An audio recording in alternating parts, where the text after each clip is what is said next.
Hello दोस्तों, refix India के YouTube channel पे आपका फिर से स्वागत है। तो दोस्तों, आज की वीडियो में हम बात करेंगे। हमारे पास सेट है जो कि क्राउन कंपनी का सेट है और इसके अंदर प्रॉब्लम है। सबसे पहले मैं आपको दिखाता हूँ किस तरीके की दिक्कत हमारे को इसके अंदर देखने के लिए मिल रही है। यहाँ पे देखेंगे तो पैनल के अंदर कुछ इस तरीके से व्हाइट पैनल हमारे को नजर आ रहा है और यहाँ पे अगर आप देखेंगे तो कुछ इस तरीके से हमारे को ये पैनल यहाँ पे आप ये देख सकते हैं किस तरीके से इसके अंदर ये पैनल हमारा प्रॉब्लम दिखा रहा है। तो ये जो पैनल है, ये कंपनी, सबसे पहले मैं आपको दिखाता हूँ। ये जो कंपनी है BOE कंपनी का पैनल है। यहाँ पे आप ये देख सकते हैं, इसका जो नंबर है वो यहाँ पे लिखा हुआ है। तो इस तरीके के पैनल जो आते हैं बहुत सारी दिक्कतें इसके अंदर हमारे को देखने के लिए मिलती हैं। अलग अलग कंडीशन में पैनल हमारे को देखने के लिए मिलता है, क्योंकि अभी ये मार्केट में बहुत है। अभी ये मार्केट में ये पैनल, तो इसको रिपेयर करने के लिए किस तरीके से हम इसको चेक करेंगे, कैसे रिपेयर करेंगे, ये सारी चीजें देखते हैं वीडियो के अंदर। तो देखिए यहाँ पे क्या है, मल्टीमीटर को हम ऑन कर लेते हैं सबसे पहले और यहाँ पे इसको हम सेट कर लेते हैं DC वोल्ट की रेंज पे। यहाँ पे देखेंगे तो इसके अंदर एक छोटा सा टीकॉन लग के आता है, यहाँ पे आप ये देख सकते हैं। और यहाँ पे इसकी DC टू DC IC जो है टीकॉन के अंदर ही है। यहाँ पे अगर आप देखेंगे तो ये हमारी टीकॉन IC लगी हुई है, रोम IC लगी हुई है, यहाँ पे एक रेगुलेटर लगा हुआ है और यहाँ पे देखेंगे तो ये हमारी लेवल शिफ्टर IC है। तो देखिए इस पैनल के अंदर प्रॉब्लम वाइट डिस्प्ले की है, जैसे कि आपने देखा। तो इस पैनल को रिपेयर करने के लिए सबसे पहले हम इसकी step by step voltage check करते हैं। तो इसकी वोल्टेज अगर मैं यहाँ पे देखूंगा तो 12 वोल्ट की सप्लाई जो है हमारे को परफेक्ट देखने के लिए मिल रही है। 12 वोल्ट ओके है हमारा। और ये 12 वोल्ट ओके होने के बाद देखिए होता क्या है कि इसके अंदर यहाँ पे DC टू DC IC है। तो बेसिकली ये जो DC टू DC IC है, ये हमारी 3 वोल्ट की IC होती है।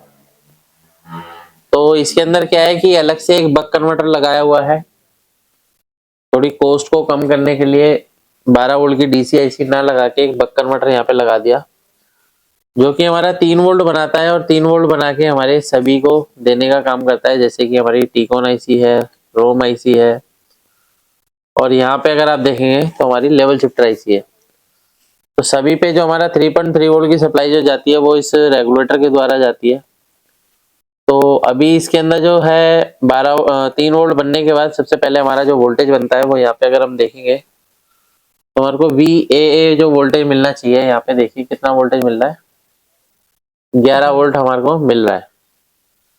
और ये जो 11 वोल्ट है, तो इसको अगर हमारे को कंफर्म करना है कि ये जो हमारी वोल्टेज है बूस्ट हो रही है नहीं हो रही है, तो अगर मैं इसके देखिए ये एनोड पे लगा रहा हूँ तो एनोड पे वोल्टेज हमारे को 12 वोल्ट मिल रहा है, लेकिन कैथोड पे देखेंगे तो हमारे को वोल्टेज कम मिल रहा है यहाँ पे, जबकि यहाँ पे वोल्टेज हमारे को बूस्ट वोल्टेज मिलना चाहिए।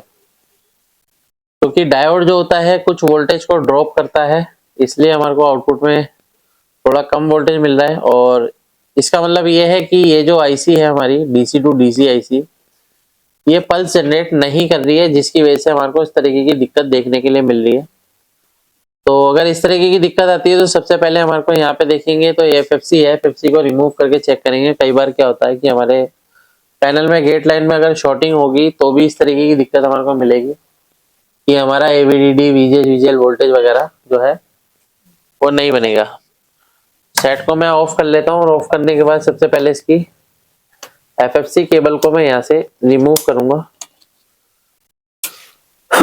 और रिमूव करने के बाद जैसे हम सेट को दोबारा से ऑन करते हैं, सेट को ऑन करने के बाद हम इसको चेक करेंगे कि हमारा जो AVDD वोल्टेज है, यहाँ पे देखेंगे सेट हमारा ऑन हो गया है। तो यहाँ पे क्या है कि सबसे पहले हमारा जो AVDD वोल्टेज है वो हमारा बनना चाहिए। जब तक AVDD वोल्टेज नहीं बनेगा तब तक आगे का कोई भी प्रोसेस काम नहीं करेगा। तो यहाँ पे देखेंगे तो अभी भी इस पैनल के अंदर सेम कंडीशन है, यानी कि टीकॉन के अंदर हमारे को प्रॉब्लम जो है वो नजर आ रही है। तो इस टीकॉन को अगर आपको रिपेयर करना है तो रिपेयर करने के लिए हमारे को सभी वोल्टेज चेक करनी पड़ेगी।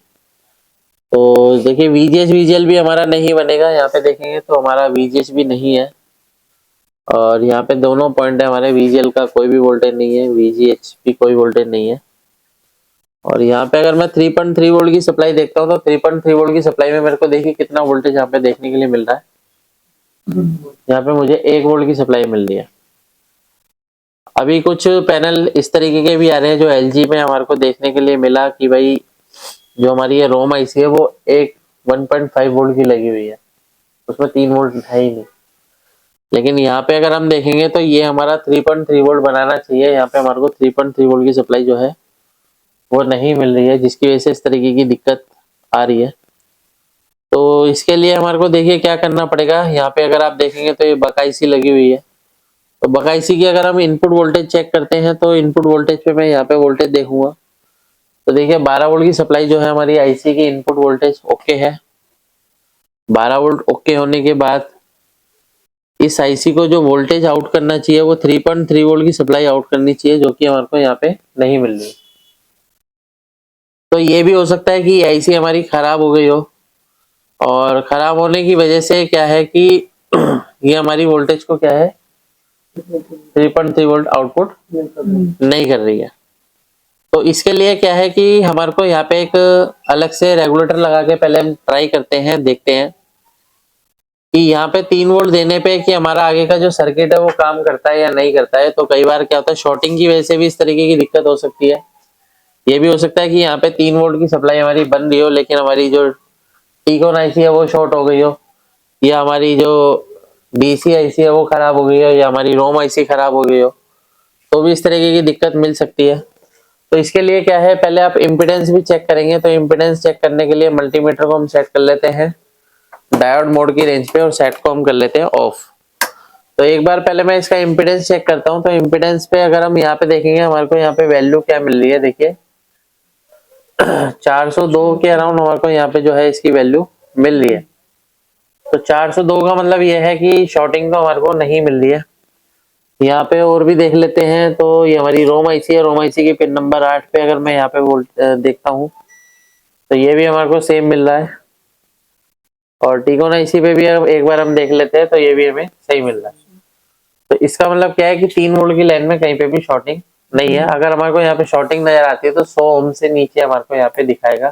तो इसका मतलब क्या है कि टीकॉन में कहीं ना कहीं शॉर्टिंग है 3 वोल्ट की लाइन में। उसको निकालने के लिए फिर हमारे पास डीसी सप्लाई वगैरह होती है, उससे निकाल सकते हैं शॉर्ट किलर के लिए।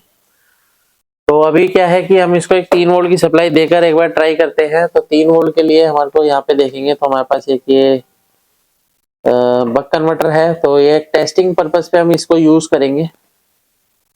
तो यहाँ पे क्या है ये अभी 5 वोल्ट पे सेट है, पहले हम इसको 3 वोल्ट पे सेट कर लेते हैं।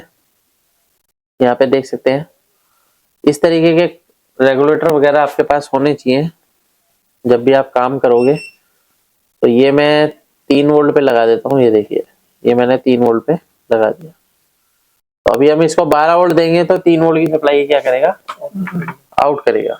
पहले हम इसको यहाँ पे लगाएंगे और लगाने के बाद देखते हैं। सेट को मैं सबसे पहले ऑफ कर लेता हूँ। सेट हमारा ऑफ है।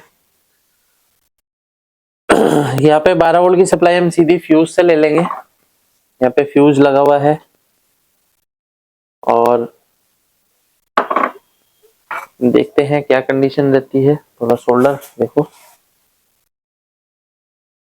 यहाँ पे हम इसको जोड़ देते हैं। तो ये 12 वोल्ट की सप्लाई हमारी आ गई है।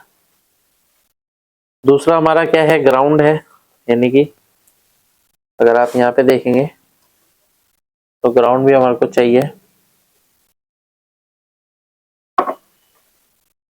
तो ये सब चीजें आपके पास रहनी चाहिए, ठीक है। हाँ ये हमने यहाँ पे लगा दिया है। देखिए काम को अगर आप प्रॉपर तरीके से करेंगे तो आपको इजीली कहीं ना कहीं सॉल्यूशन जरूर मिलेगा। कई सारे टेक्नीशियन क्या करते हैं शॉर्टकट ढूंढने की कोशिश करते हैं, शॉर्टकट एकदम से नहीं मिलता है। तो यहाँ पे हम इसको लगाते हैं। ये देखिए अभी मैंने 3 वोल्ट की सप्लाई यहाँ पे जोड़ दिया। अभी मैंने इसकी एफएफसी नहीं लगाई है एक सेफ्टी पर्पस पे, कि देखते हैं क्या कंडीशन इसकी रहेगी। तो अभी हम सेट को दोबारा से ऑन करेंगे और ऑन करने के बाद मल्टीमीटर को सेट कर लेते हैं डीसी वोल्ट की रेंज पे। इसको हम दोबारा से ग्राउंड में लगा लेते हैं। तो पहले हम यहाँ पे क्या है, इसको लगाते हैं 3 वोल्ट पे और सेट को करेंगे ऑन। ऑन करो सेट को, ऑन करो। ये सेट हमारा ऑन हो गया है। देखो कितना वोल्ट हमारा बन रहा है यहाँ पे, 3 वोल्ट हमारा यहाँ पे बन गया है। अब 3 वोल्ट बनने के बाद सबसे पहले एवीडीडी वोल्टेज चेक करते हैं। देखो कितना वोल्टेज बन गया, 16 वोल्ट बन गया। तो यहाँ पे हमारा 3.3 वोल्ट नहीं बन रहा था, जिसकी वजह से क्या है कि हमारी टीकॉन आईसी एक्टिव नहीं थी। और टीकॉन आईसी जब तक एक्टिव नहीं होगी तब तक हमारा एक इनेबल वोल्टेज यहाँ नहीं आएगा और ये गेट पल्स जनरेट करना स्टार्ट नहीं करेगी, जिससे कि हमारा वोल्टेज बूस्ट नहीं होगा। तो अभी यहाँ पे 1 वोल्ट था, अभी हमारा 3 वोल्ट यहाँ पे परफेक्ट बन रहा है। और भी मैं आपको वोल्टेज चेक करा देता हूँ। तो वीजीएच वोल्टेज अगर हम देखते हैं यहाँ पे 27 वोल्ट हमारा ओके है और वीजीएल वोल्टेज देखते हैं तो हमारा -7 वोल्ट ओके है। तो अभी हम एफएफसी लगा के एक बार पिक्चर की कंडीशन भी देखेंगे क्या कंडीशन रहती है और ये हम लगाने के बाद ही कंफर्म कर पाएंगे क्या प्रॉब्लम है इसके अंदर। ये देखिए, और यहाँ पे देखिए जब भी आप एफएफसी वगैरह लगाते हैं तो थोड़ा सा हमारे को यहाँ पे ध्यान देना होता है कि लॉक जो है इसके अंदर प्रॉपर तरीके से बैठने चाहिए। अगर टेढ़ा लगेगा तो ये कनेक्टर जल भी जाता है। दोबारा से सेट को ऑन करेंगे, ऑन करो सेट को। ये सेट हमारा ऑन हो गया है। पहले हम इसकी पिक्चर देखते हैं, पिक्चर की क्या कंडीशन है। ये देखिए पिक्चर हमारी ओके हो गई है, लेकिन अभी हमारा पैनल जो है मैपिंग में है। तो मैपिंग को ठीक करने के लिए देखिए यहाँ पे क्या है, इसके अंदर एक रेजिस्टेंस है जो कि हम यहाँ पे शिफ्ट कर सकते हैं। यहाँ पे जेडा वैसा जो है लिखा हुआ है, यहाँ पे आप ये देख सकते हैं। इस रेजिस्टेंस को उठा के यहाँ पे लगाएंगे, मैपिंग प्रॉब्लम हमारी सॉल्व हो जाएगी। तो अभी जो है पैनल हमारा बिल्कुल परफेक्ट चल रहा है। यहाँ पे देखेंगे पैनल बिल्कुल ओके है, कोई भी इसके अंदर लाइनिंग वगैरह हमारे को नजर नहीं आ रही है। तो इस तरीके से हम किसी भी पैनल को आसान तरीके से रिपेयर कर सकते हैं। वीडियो अगर आपको पसंद आए तो वीडियो को लाइक करें, शेयर करें, कमेंट करें। Thank you.